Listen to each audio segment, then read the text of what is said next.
Hello, my people. How una dey? Thank you for stopping by, Tyria Mama. So the other day, I brought a news here to you guys. I think that guy that lost his wife uh, during childbirth, Mr. Folajimi. If I'm correct, me guys, you remember. So I'm going to bring him back up here. So today I just got the full news because we didn't really know how it happened. We only saw that the wife was, really exhausted. And you could see that it's a woman. It was a woman that has labored, she had labored and labored all through. So she had no strength remaining. So she was really drained in the car that we saw her. So nobody could really understand what happened, why that situation was like that. The man was interviewed by Mr. Udu. No, Udu, thank you. This is his video. I'll bring him up here. Hi, my name is Akimbo Bala Akintunde Folajimi. I lost my wife while she was trying to put to bed because I couldn't raise a deposit of 500,000 at the hospital that we went to. And this is my story. Sir, can you tell us what exactly happened to your wife? My wife, we've been together for 10 years now. We had two girls, and the first one is 8 years, the second one is 6 years. After the second one, we decided not to have another kid because of the economic situation of the society. So we've been like that for like 6 years with no other kid. We're just going along with the two girls.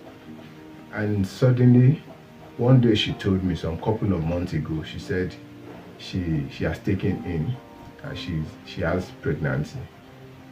We're like, we're contemplating on what to do exactly. And at this point, I said, you know what, just go and do check-ins, do medical checkup, do scan, do all these things. Let's know what is going on. So as soon as she did all those things, she came back with the result and she told me it was a boy. And that was the reason why we left this pregnancy. We just assumed that, okay, since we have two girls before, one boy with the two girls will not be a bad one. No be say we no fit feed them, although we no get money so much, but with the hustle.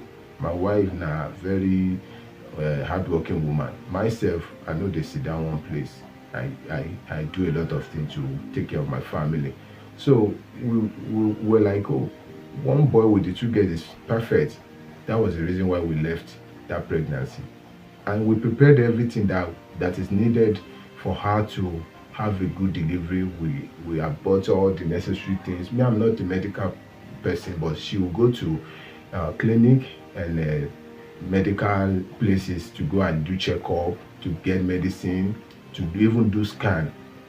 But she told me that there's a midwife woman close to our house in case if she's laboring at night, since we don't have a car and where we are living is far in. So I agree with her that, okay, let's use the midwife. My other daughter was from the midwife too and was successful. So we had the midwife as a standby and she's going out for medical checkup. She do all the necessary things, scan and everything. And then on Thursday, 20th of February, she told me that she was going to put to bed the next day. I was even joking with her that, how do you know? She said, "Mika, don't worry, you know." So I was expecting that. We are all expecting a baby boy, including my girls. So on this fateful day, I woke up around like 9 o'clock because I came in late last night. I woke up around 9 o'clock. She was not around. I noticed she has taken care of everything. She even washed clothes, she fetched water, she cleaned up everywhere. The only thing she didn't do was cooking because my wife was healthy till that very day. She was healthy, she was doing everything normally, she was eating well, she was playing, she wasn't having any downline health challenge. So I asked my two girls, where's your mommy? They said she has gone to so place. I already understand that. Oh, she told me yesterday that she was going to put to bed today, and immediately I went to see her. So on getting there, I noticed she was laboring, and it was our usual thing, because the first daughter and the second daughter, I'm always present whenever she wants to put to bed. So I noticed that, okay, this is the normal thing now. So I was there with her. On getting to that place, I realized that they brought her down from the car and they checked her. And then this particular one was taking longer than usual. At about going to an hour after the water don't burst, normally the baby supposed follow. The baby no follow. So more than an hour she was laboring, and I noticed she was weak. And immediately the doctor told me to go and deposit 500,000 naira cash. Ah, I said, I don't have up to that amount right here, but before the end of today, I can rally around and make some calls, call my family, call our own family too. Even I can even sell my animals to put up that money. I said, no problem, I'll raise the fund. He said, no, they can't do that. They don't do that here. I Ah, begged this man, I begged the doctor. I was this crying, is begging hopeless. bitterly. But after some time, noticed that they don't seem like somebody who will consider me at the long run. My wife is getting weaker each and every minute. So I quickly make up my mind and say, okay. I asked the doctor that where else should we go? And he said we should go to Ekpe. As soon as my wife heard going to Ekpe, my wife signaled to me. When I moved close to her, she said she's very weak and the Ekpe is too far from her. At that point, she was very, very weak. But there's nothing I could do. I can't hold the doctor hand to walk now. So we move her into the car again. We're heading to Ekpe. So before we didn't get to the middle of Ekpe, it was around Eleko. I noticed the way she was doing. I was really scared. And I had to shout on top of my voice to call the police on the road safety to come to my rescue, because there was a little bit of traffic.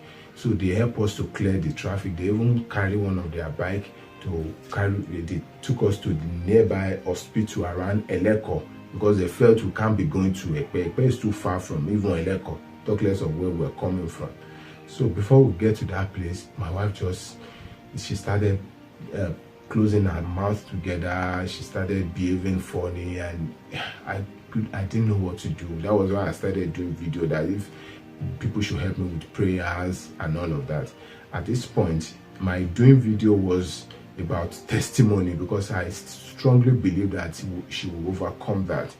I just felt maybe because we had a long break and because this one is a boy, that's why all this thing is like this. I still believe that we're going to skip through and those videos will serve as a testimony for her.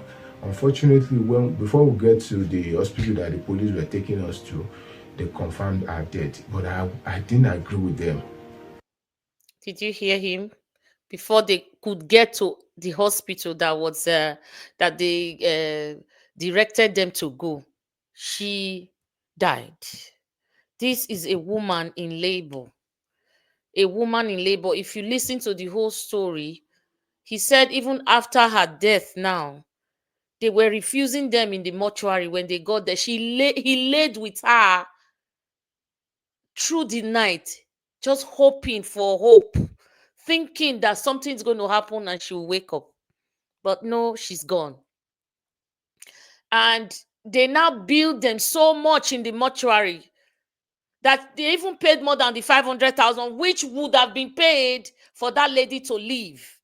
They had to rally around and pay that money, 500,000. It's a long video. I wish I could play all of them, but this is the cocoa of the story. This man, I am so sorry for your loss, Mr.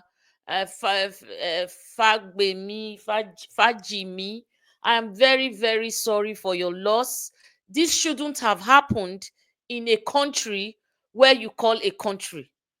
If I wish it were not Tinubu's country, this wouldn't have happened. Tinubu has happened to you.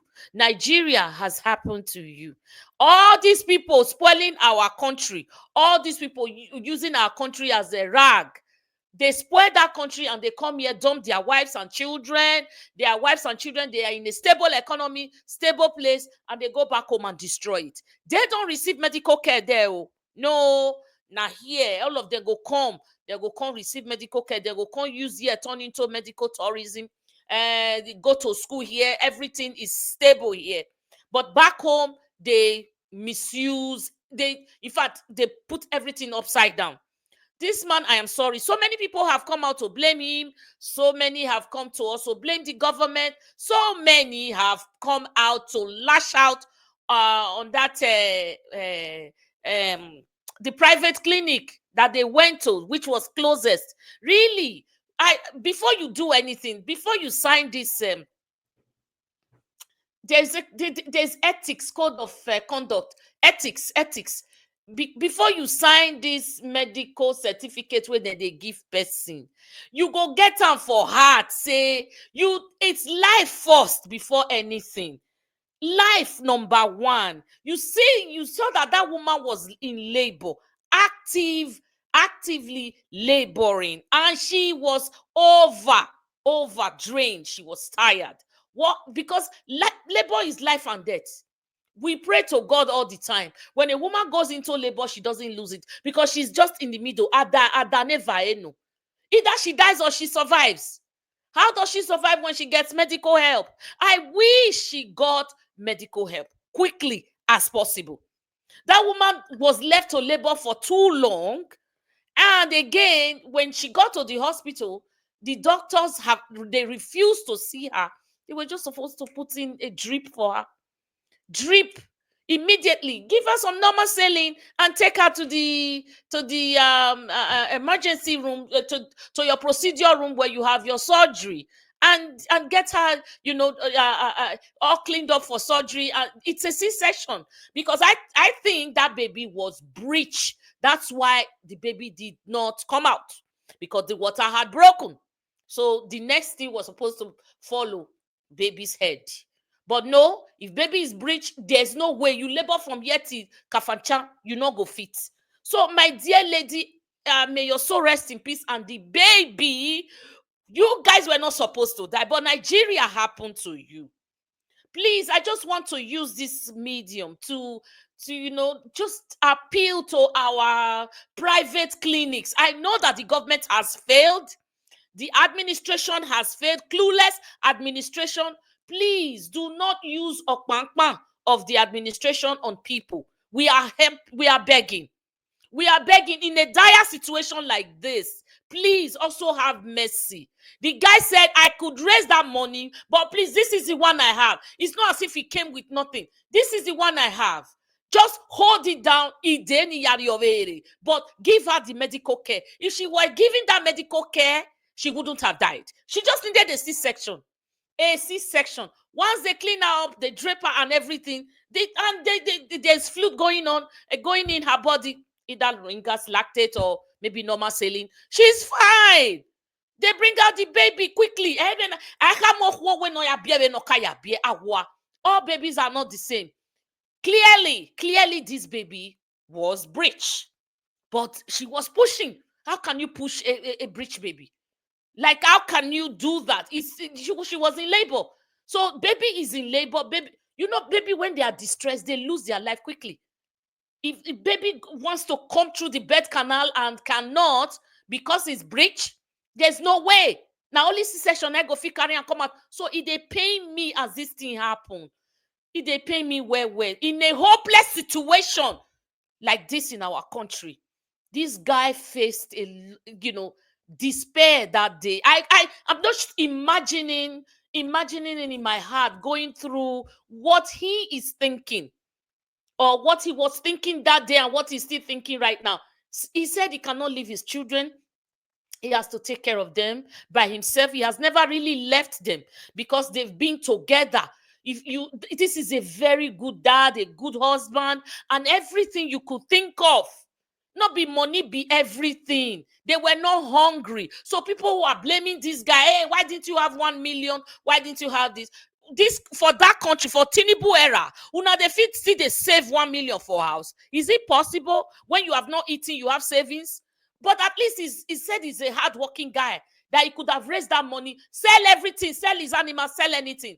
At the end of the day, he had to pay more than 500,000 to deposit the baby and the mother in the mortuary. Why? The mother was pregnant. It was two people. You cannot bury a mother and a child, an unborn child. You have to separate them. bring out the baby. So he now had to pay more than just to bury them. This is the amount he would have even paid less to have them alive. So this is a country that we live in. Tinubu happened to you. We are sorry, sir, for your loss. We are sorry. So if you know this guy, Udu brought his account out, please watch that video and please reach out to him financially. Well, prayers and all. Let's support ourselves. Let's support each other. In a country like this, where you are faced with hopelessness, there is nothing working except for the selective few, the corporates who have also turned our country upside down. For us, just the normal human being, we need to have ourselves together, support ourselves. I really feel his pain. I really feel his pain. And Oga, if you ever see this video, I want to say thank you. Please do not give your guests to anybody. Do not give your children to no bagger, nobody. No, because then go turn them into rags. Then go turn them. You go be like, say, na Tinubu na visit them. I beg, not leave your children for anybody. You are alive. Let those children be with you. Give them the love that you would have given their mother. Please, I beg you. He even said it in his video that he's not going to give his children out. Don't let anybody pressurize you into you need to live your life now. Nobody not say me you not live your life, but please don't give your children out for a kite thing. Make them go they do one kind house get house boy. I beg we they beg you. So my people, make we they help ourselves. We are sorry that we live in this country. This is not a country where it's the situation is dreadful, very, very dreadful. No hope. It's despair. No hope. It's really bad. I wish you luck in life. I wish those children luck, and may your wife's soul and the unborn child rest in peace. Thank you, my people. I'll see you soon. Please share this video until it gets to him. Let him know that our prayers are with him for his double loss. This is so, it's heart-wrenching. This is heart-wrenching. I'll see you. Bye-bye, guys. Bye.